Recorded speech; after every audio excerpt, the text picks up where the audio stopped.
Dans cette deuxième vidéo, je vais corriger l'exercice 75 dans lequel un élève a proposé une résolution pour une équation. Donc l'équation c'est exponentielle de x plus exponentielle de 3 égale exponentielle de 2. L'élève dit que c'est équivalent à x plus 3 égale 2 et donc que x est égal à moins 1 et que c'est l'unique solution de l'équation. On vous demande de vérifier si l'équation de départ est bien vérifiée avec x égale moins 1.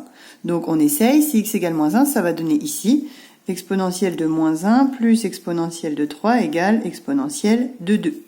Comment savoir si c'est juste? Eh bien, on essaye à la calculatrice de calculer exponentielle. Ah bah je l'ai fait juste au-dessus. Exponentielle de moins 1 plus exponentielle de 3, c'est environ 20,45. Et si vous calculez exponentielle de 2, c'est environ 7,39. Donc, on voit bien qu'ici, l'égalité, elle n'est pas vérifiée, elle est fausse, et que l'élève a fait une erreur quelque part. On vous demande où est l'erreur. Bien, l'élève, il pense qu'il a comme formule exponentielle de a plus exponentielle de b égale exponentielle de c. Il pense que c'est la même chose que a plus b égale c. On n'a jamais vu ça, on ne peut pas supprimer les exponentielles comme ça. On aurait pu modifier si on avait eu exponentielle de a fois exponentielle de b en exponentielle de a plus b. Et puis après, on a la formule exponentielle de a égale exponentielle de b, qui est équivalent à a égale b. Mais ça, on n'a pas le droit de faire. Donc son erreur, elle est dès la première étape. On nous demande de résoudre maintenant convenablement cette équation. Bien en fait, on essaie d'isoler le x, donc pour l'instant exponentielle de x égale exponentielle de 2 moins exponentielle de 3.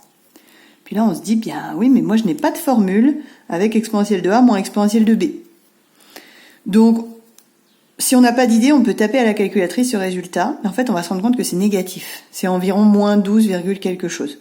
Si on pense pas à ça, on peut aussi penser que la fonction exponentielle, elle est strictement croissante. Donc l'image de 2, exponentielle de 2, ça va être plus petit que l'image de 3, exponentielle de 3. Donc là, vous avez un nombre plus petit. Exponentielle de 2, c'est plus petit qu'exponentielle de 3. Donc ça fait forcément un nombre négatif. Voilà, sinon vous pouvez en être convaincu à la calculatrice.